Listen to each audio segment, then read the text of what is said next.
Let's go.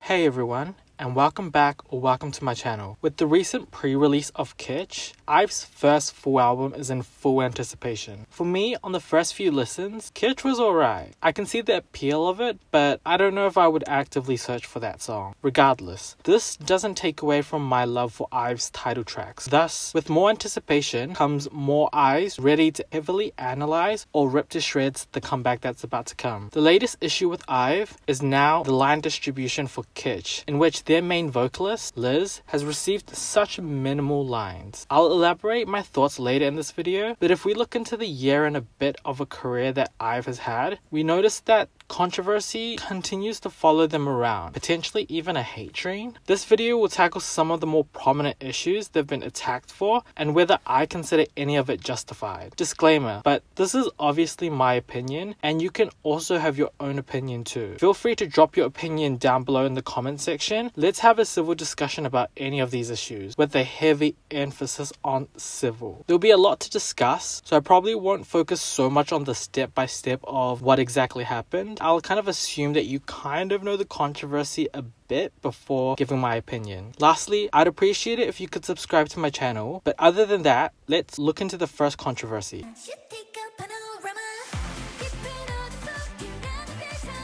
This one will be short because 3 things happened during their initial debut that drew some negative press, but nothing major enough to linger till this day. Starting off, we have the announcement of Wonyoung and Yujin debuting in IVE. It was met with some negative reactions for being too early considering IZ*ONE had disbanded that same year. Early is relatively subjective, and so all of us have a different definition of what is considered early. However, why was the same energy missing when Eunbi debuted first with Door 4 months after IZ*ONE disbanded? Then we had Yuri, who followed that up with Glassy before we would eventually get IVE. Also, Haewon would also release solo music on the same month as IVE. Then we also have Yena, who had a successful debut with Smiley despite being 1 month after IVE. So did that mean that IVE had debuted 1 month too early? Or did you guys forget to criticize Jo Yuri and Eunbi because they debuted way too early according to the standards placed on IVE? Or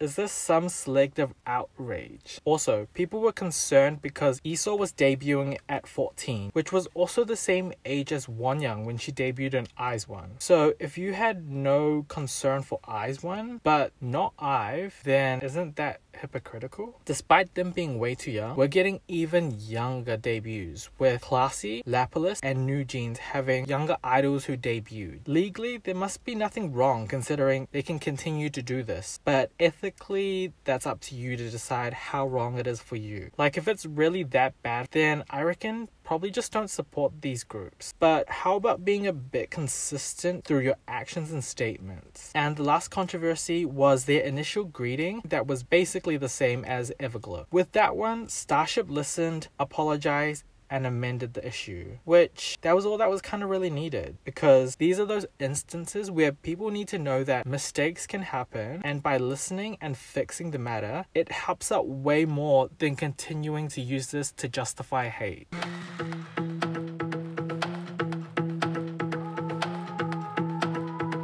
Favoritism is prevalent with Wonyoung and slightly for Yujin, but I feel like some of it should have been relatively expected considering this has been the formula for most post-produced groups. I mean, why hide them if they've garnered so much attention? Which is why capitalizing on their attention is an easy ticket for instant debut success. Doesn't mean that Starship should continue to make it like that, but I also don't necessarily think that's happening. If we think about it, all of them have had their time to shine at one point. I mean, Esau with her close-up in 11, Liz's vocals in general, Ray's rap in Afterlight, and just Gal in Afterlight. They've all had some standout moments despite not being in the industry for that long. However, Wonyoung and Yujin still make up a significant part of IVE's recognition, and that's kind of why you may continue to see them be the face of the group for promoting activities. This doesn't mean that it's right, and doesn't mean that it will stay like this, as they may sprinkle in different pairings too, but the rest still kind of just just need a bit of more time to solidify their own fan bases before we get to see even more promotions and solo activities get pushed on them as well. One notable instance of questionable favoritism is styling, which even I can admit is a bit sus, and it gives very Wonyoung and Friend vibes. There are many instances of it occurring. I can kind of see where people are coming from, but once again, why redirect that to IVE members? Starship and this stylist are the ones who make these decisions for the most part. I mean, do people really think Wonyoung wants to continue to get criticized for standing out even more than she does? And does that mean that Yujin also saw that bralette styling and thought that it was a good look for her despite still being a minor? Hopefully people know that just because they are idols doesn't mean that they're in control of every action that they take.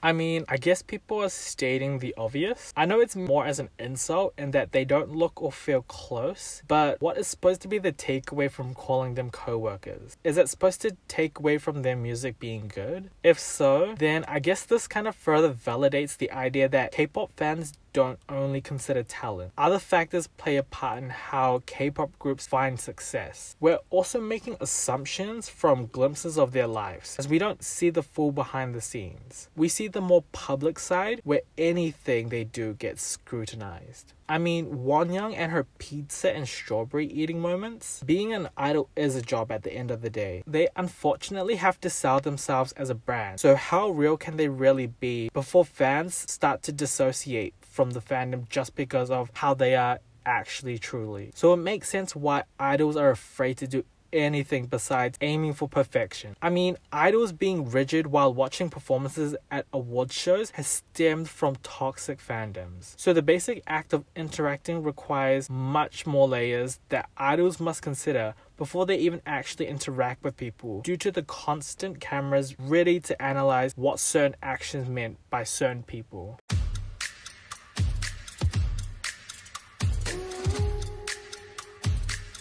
My point from the previous issue kind of basically is similar to how I feel about them for their noticeable lack of skills compared to their 4th gen counterparts. Personally, I can see that yes, the group seems to not stand out vocally, rapping wise, or even dancing wise. I mean, the whole lip syncing by Wonyoung and Esau didn't really help the situation, and for me, I definitely would have wanted other IVE members to perform, but they obviously wanted to get more prominent members to perform. Also, why redirect that energy to IVE when you could instead uplift other groups? It's literally not their fault for getting popular. They're in a mid-sized company where their history of girl group success varies. So it's not like it's been a consecutive thing of success. It does no good for the other group who you think are more skilled if you just target IVE, because how does that help the other group grow? I mean, the other group's not getting any further promotion from a fandom, and then if you use them as comparison, you just create a greater association that the other group's fandom is now more toxic because all they can do is tear IVE down for this other group. And so both situations don't help in the long run. Instead, just stop, restrict yourself from supporting or even listening to them, and just focus all that energy towards the other groups that you actually like.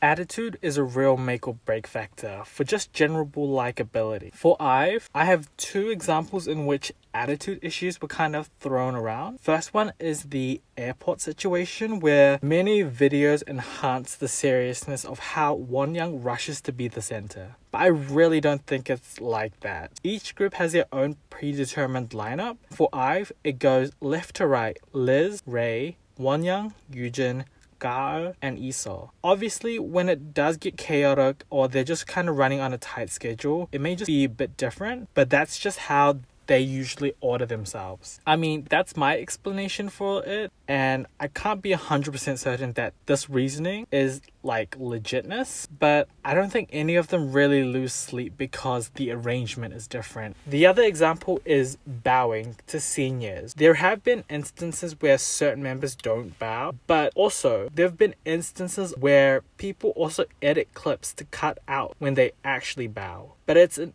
easily believable narrative for IVE to have an attitude problem because of everything that they've gotten criticized for. I heard that some idols have talked about the newer generation not showing enough respect or manners to seniors well, and so maybe that's just becoming the new norm. Doesn't mean that's right, but for Korean culture, I think they'll kind of just need to be mindful of that. I feel like hierarchical relationships have such a strong weighting in Korean society that it doesn't seem like it's gonna be going away anytime soon. So yeah, I guess they'll kind of just need to definitely improve on that moving forward.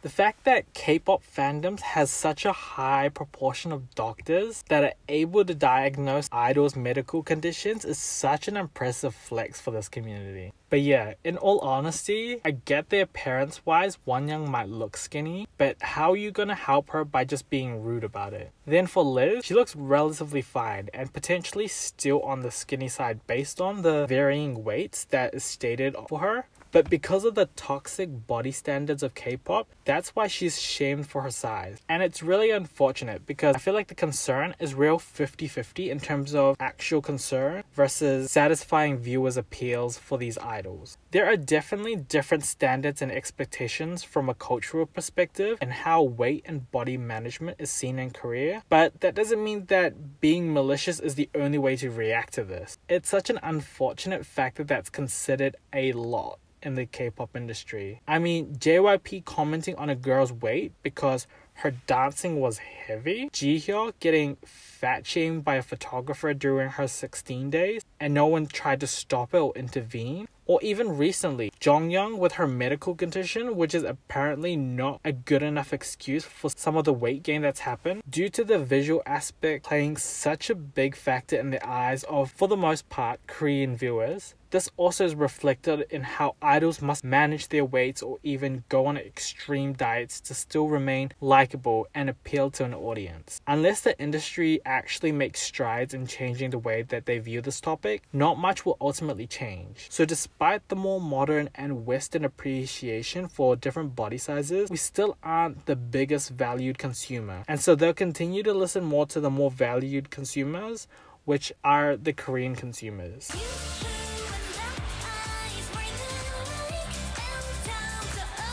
And now for the most recent controversy with their pre-release of Kitsch. Liz was only given at most 5 seconds of lines for a song that was 3 minutes and 16 seconds long. That's like 2.5% at most of the song. And also, she's a main vocalist, by the way. So yeah, kinda weird, kinda sus. For the most part, a lot of listeners and fans are voicing their frustrations on the producer and Starship for this interesting choice. Like, I don't think there's an expectation for her to always be number one, and it might even be fine for her in those rare instances to be last if the difference between the other members weren't so big. However, this doesn't mean you need to tear down the other members to prove a point. I get that certain parts could have gone to Liz instead of the other members, but what's done is done. All we can do is collectively attempt to get Starship to hear us to prevent this from ever happening. But yeah, this really was a one-off thing so far, and hopefully this doesn't carry on through the album or just any future releases. Final thoughts. Narrative spinning has become so easy within the K-pop community that anything can be spun both positively or negatively depending on how you want to feel about the group. In doing so,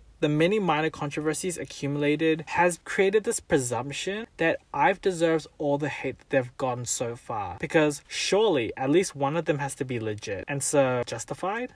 Obviously, some of the criticism is warranted and there are lessons to be learned, but compared to how many controversies that they seem to get into, the imbalance of unjustified hate seems to be overwhelming. Plus, there's a real big difference between actually giving valid criticism that might be constructive as opposed to the hate, which negativity sells well. But once again, it really is another instance where people need to actually critically think from an objective basis to truly determine whether the math is truly mathing. But yeah, that's it for the video. Thanks for watching and let me know what you think about this hate train for IVE and how much of it is justified. I've recently opened an Instagram, so if you want some other way to interact with me, make sure to follow or just DM me. But other than that, my next video will be another Boys Planet recap and review, so please like and subscribe to keep up to date, and I'll see you in the next video. Bye!